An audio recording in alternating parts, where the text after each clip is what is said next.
ce sont les élections en Arménie. Et pour l'instant, tout indique que Pachinian, celui qui était au pouvoir, les a remportés avec plein de fraudes, plein de supposées irrégularités. S'il vous plaît, sinon YouTube censure déjà tout ça, ça n'apparaît même pas. Donc, supposée fraude. Des fraudes supposées, comme les images qui ont été montrées, non, que les bureaux de vote fermaient à 20 heures et qu'à 20h05, dans plusieurs endroits, un tas de soldats sont entrés pour voter et on ne sait pas s'ils ont voté pour la première fois ou s'ils auraient voté une deuxième fois. Donc, il y a beaucoup de choses, même l'opposition elle-même l'a dénoncé, tout ça, et je ne pense pas que ça ira quelque part, parce que dans les pays démocratiques, le système judiciaire est tellement contrôlé qu'il ne réagit généralement pas à ce que demande l'opposition. Mais bon, parmi ces supposées irrégularités, tout laisse penser qu'il est possible qu'il y en ait eu beaucoup plus que la moyenne. Je suppose que les médias occidentaux ne les dénonceront pas, même si elles sont supposées. Ça, c'est d'un côté. D'un autre côté, bien sûr que l'Arménie, non. Et là, ce n'est plus supposé, mais réel.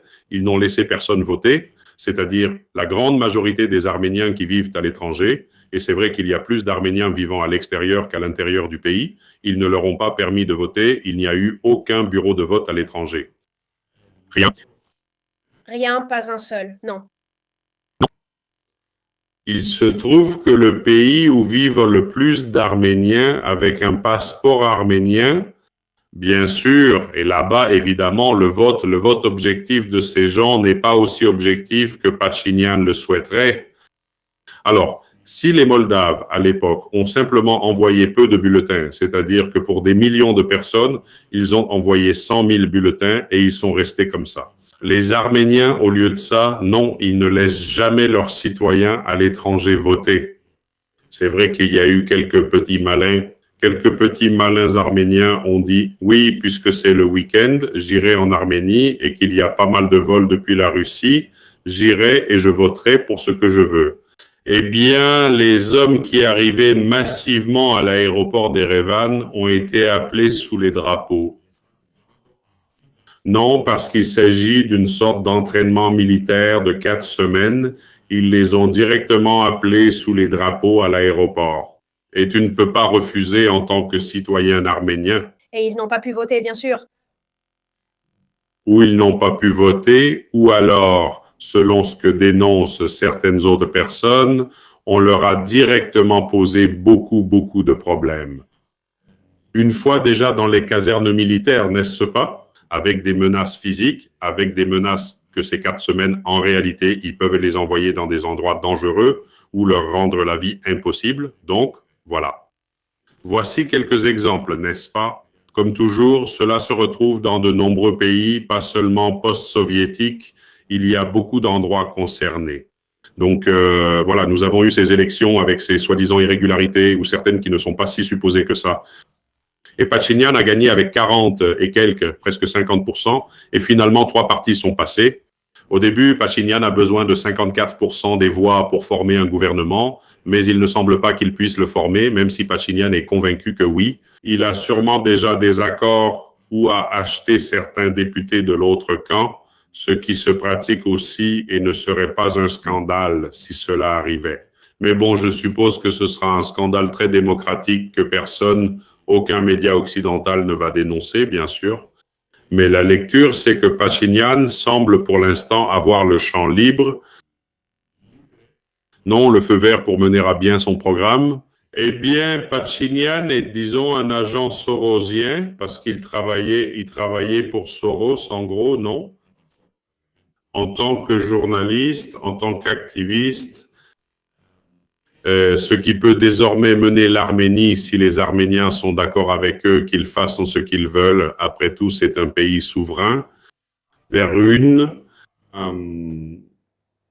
relation plus ouverte avec l'Occident, pour ainsi dire, une relation plus ouverte avec l'Occident à laquelle personne ne s'oppose, mais le problème, c'est que cette relation plus ouverte avec l'Occident signifiera une relation plus fermée avec d'autres voisins. C'est que c'est... Je ne comprends pas pourquoi c'est nécessaire, mes cocos, mais cela arrive avec l'Ukraine, l'Arménie et tout ce qui concerne l'Occident, et qu'ils doivent forcément te poser comme condition que pour être ouvert avec eux, tu dois être complètement fermé à absolument tous les autres. Et cela ne profite pas non plus à l'Arménie. Sans parler, Pablo, de l'énormité que le tout juste élu, apparemment Pachinian, a commise en Arménie en livrant une partie du pays à l'Azerbaïdjan et en laissant faire comme si absolument rien ne s'était passé. Oui, non, moi, à ce moment-là, quand je couvrais la seconde guerre du Karabakh, la Karabakh, celle de l'automne 2020, oui, je crois que oui. Et certaines personnes me disaient, mais Pachinian a un plan très clair qui est de livrer le Karabakh de cette manière. Qu'à ce moment-là, je me disais, mince, vous avez une vision un peu complotiste, mais en réalité, ils ont eu raison sur tout ce qu'ils ont dit. Non, il a vraiment livré. Il n'a ni préparé les plans de mobilisation, ni ceux de défense, laissant tout au hasard et sacrifiant des milliers de jeunes soldats arméniens pour finalement tout reprocher à la Russie. Ce qui n'est pas très juste parce que l'Arménie elle-même reconnaissait le Karabakh comme un pays indépendant. Je suppose donc que c'était un territoire azéri. En plus, ils avaient eu de nombreuses années pour négocier et parvenir à un accord, ce qu'ils n'ont pas fait non plus. Donc voilà, ils ont ce rôle. Pachinian. Et maintenant, par exemple, il y a peu de temps, les 4 dirigeants occidentaux et eux se sont réunis. Ils ont, par exemple, proposé de fermer la centrale nucléaire arménienne qui fournit une grande partie de leur énergie. Oui, ils veulent la fermer. En France, l'énergie nucléaire, c'est très bien, c'est très progressiste. Mais en Arménie, non, c'est mauvais. Caca, il faut fermer parce que ce n'est pas écologique. Dans l'Union européenne, l'énergie nucléaire est désormais considérée comme verte. Arménie, oui, s'ils veulent qu'ils y aillent. C'est un choix que l'Ukraine a déjà vécu de manière très tragique. Il y a aussi la Géorgie elle-même, qui est un pays qui n'a même pas de relations diplomatiques avec la Russie, mais qui est en train de se tourne de plus en plus contre l'Occident, parce qu'elle a vu que cela ne lui apporte aucun bénéfice, ou vraiment ni à long terme, ni à court terme, ni à moyen terme. C'est perdre son identité, perdre son pouvoir, un pays qui au final sera racheté par quelques étrangers. Alors, Arménie Pachinian fait de nouveau ce choix, menant son pays vers une situation très problématique. Bien sûr, les Turcs et les Azerbaïdjanais sont là, en train d'attendre. L'Azerbaïdjan n'a jamais caché qu'une bonne partie du territoire arménien fait l'objet de ses revendications territoriales. Oui, il le considère bien comme le sien. En Arménie, le pass ne regarde plus pour voir si l'Union européenne sourit beaucoup ou peu. Je suis vraiment stupéfaite. Bien sûr, je ne sais pas quelles sont ses attentes face à un pays de l'OTAN. S'il pense que quelqu'un de l'OTAN va le soutenir contre la Turquie si jamais cela arrive, et l'Azerbaïdjan, dans ce cas, fonctionne comme une extension de la Turquie, alors, bon, ils se mettent dans un sacré pétrin. La société arménienne a de nouveau montré que beaucoup de sociétés sont extrêmement infantiles et extrêmement naïves en croyant certaines choses. D'un autre côté, eh bien, c'était le moment historique, non? Dans lequel une Russie, eh bien, n'a pas démontré la force nécessaire ni l'attitude nécessaire pour que cela fonctionne. Et bon, ils en profitent, ce qui n'est pas la première fois, ni historiquement. Ceux qui vont le plus souffrir seront le peuple arménien, même si j'espère que non, peut-être. On arrive vraiment à un consensus selon lequel tout cela va bien, mais étant donné les manières de Pachinian, vraiment quand il montre son vrai visage, ça n'a pas l'air bon, non. Ça, c'est d'un côté, mais de l'autre côté, l'économie, la réalité économique, du gaz, de l'énergie, des chemins de fer, etc. L'opinion en Arménie dit que Pachinian peut se tourner vers l'Europe, mais comment va-t-il faire? Il continue. Pendant la campagne, il a dit non, ça ne nous dérange pas si tout augmente, nous deviendrons tellement riches grâce aux accords avec l'Union européenne, que nous pourrons tout payer.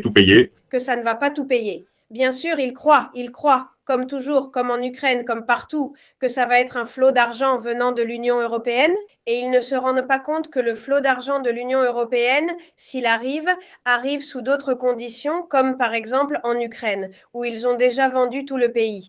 Et quand ils s'en rendront compte, beaucoup vont le regretter, et amèrement. Mais ce qui m'importe ici, ce que je voulais te demander, c'est à quel point tu trouves réaliste la possibilité, évidemment pas maintenant, mais dans quelques années, quand tout sera fini en Ukraine, à quel point tu trouves réaliste la possibilité que l'Arménie devienne une Ukraine 2.0?